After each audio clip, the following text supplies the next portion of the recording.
Mến chào các anh chị. Mỗi chúng ta thì ngày nay luôn thấy là hiện đó là những cái biến đổi khí hậu của toàn cầu, và rất là nhiều ở trong cái thiên nhiên đã mang đến cho chúng ta những cái sự khắc nghiệt trong thiên nhiên.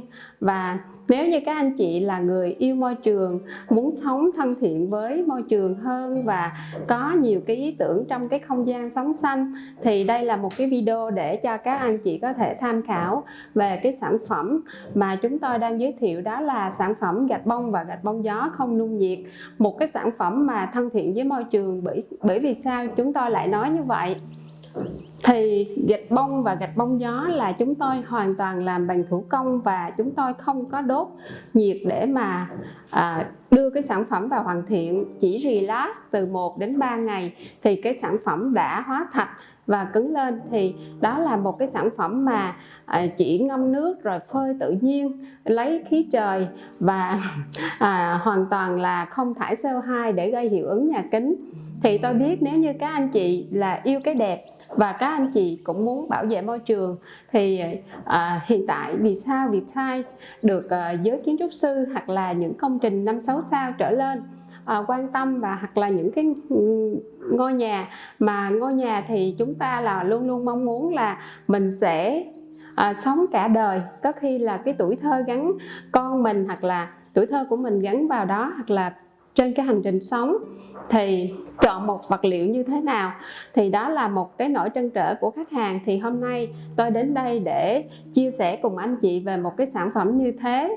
Yêu thích làm đẹp trong không gian sống là một điều tất yếu của cuộc sống, và mỗi chúng ta ai cũng muốn hướng đến. Đặc biệt là một cái sản phẩm hoàn toàn là không nung nhiệt và có quá nhiều sự sáng tạo ở trong cái sản phẩm. Thì với cái sản phẩm của Viettiles thì chúng tôi có là trên 4.000 design thiết kế từ khắp nơi trên thế giới đã đồng hành cùng với Viettiles, và Viettiles cũng đã đồng hành với những công trình như vậy. Và gạch bông gió thì chúng tôi có hơn 70 thiết kế và rất là nhiều mẫu mã đa dạng. Đặc biệt là trong không gian sống, chúng tôi luôn luôn muốn hướng đến sự sáng tạo, sự nghệ thuật trong không gian sống, và đi cùng với chất lượng. Đó là cái việc mà sống cùng với năm tháng.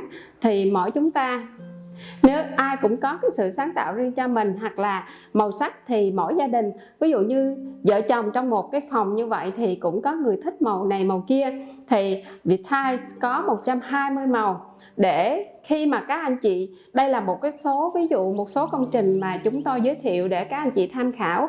Còn nếu như các anh chị thích hoa văn này nhưng mà muốn thay đổi cái màu sắc để cho làm sao để phù hợp phong thủy của những thành viên trong gia đình, thì các anh chị cũng có thể liên hệ đến Viettiles. Bởi vì chúng tôi nhà sản xuất chỉ sản xuất từ 10 mét vuông trở lên. Chúng tôi đã tạo ra một cái không gian sống hoàn toàn đặc biệt và có một cái dấu ấn riêng của công trình của mình. Thì hiện tại là có nhiều người hỏi rằng gạch bông là sẽ dùng cho những người là cổ điển, những người hoài cổ, hoặc là ông bà nội, ông bà ngoại mình dùng, còn mình là giới trẻ thì mình có dùng được không? Thì có rất là nhiều câu hỏi gần đây đã gửi về đến Viettiles. Thì xin thưa là gạch bông ngày nay không còn là một cái sản phẩm là chỉ mang tính cổ điển, chỉ phục vụ cho những người lớn tuổi, mà Viettiles đã cung cấp cho những cái mẫu gạch bông gió, gạch bông với những phong cách mang một cái diện mạo hoàn toàn mới. Sản phẩm đó nó sẽ phù hợp đến từng thành viên, những người trẻ hoặc là những người yêu phong cách khác biệt. Và có một số mẫu như là những cái mẫu hình học, hoặc là những cái mẫu hoa văn, hoặc là những cái mẫu là có cái bộ sưu tập về chiếc lá, hoặc là những cái mẫu về sưu tập về biển, con tôm, con cá, con cua, vân vân, có rất là nhiều. Thì nếu như các anh chị muốn biết thêm cái chi tiết về sản phẩm này thêm nữa thì các anh chị có thể comment bên dưới để Viettiles, chuyên viên Viettiles sẽ tư vấn cho các anh chị để chọn những mẫu nào là phù hợp nhất. Và cuộc sống của chúng ta là sự yêu thương, sự ấm áp, và cái sản phẩm của gạch bông của Viettiles nó còn cung cấp cho cái việc là giữ nhiệt.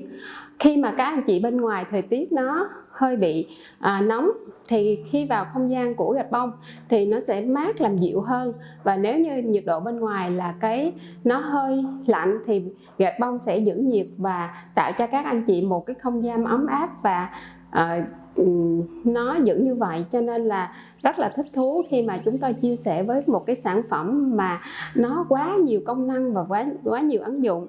Thì sản phẩm này các anh chị có thể ứng dụng trong cái việc là lót nền, hoặc là ốp tường, hoặc là làm cái hàng rào, hoặc là làm vách ngăn, để tạo một không gian sinh khí và mắt nhỏ với các anh chị. Gạch bông và gạch bông gió, nếu như các anh chị tạo thêm những cái mảng cây xanh thì hoàn toàn các anh chị có thể mang sinh khí vào trong ngôi nhà hoặc là công trình của mình, để cho mỗi thành viên hoặc là khách hàng đến những cái villa resort hoặc là những cái hotel như vậy thì khách sẽ ấn tượng đến cái không gian của các anh chị.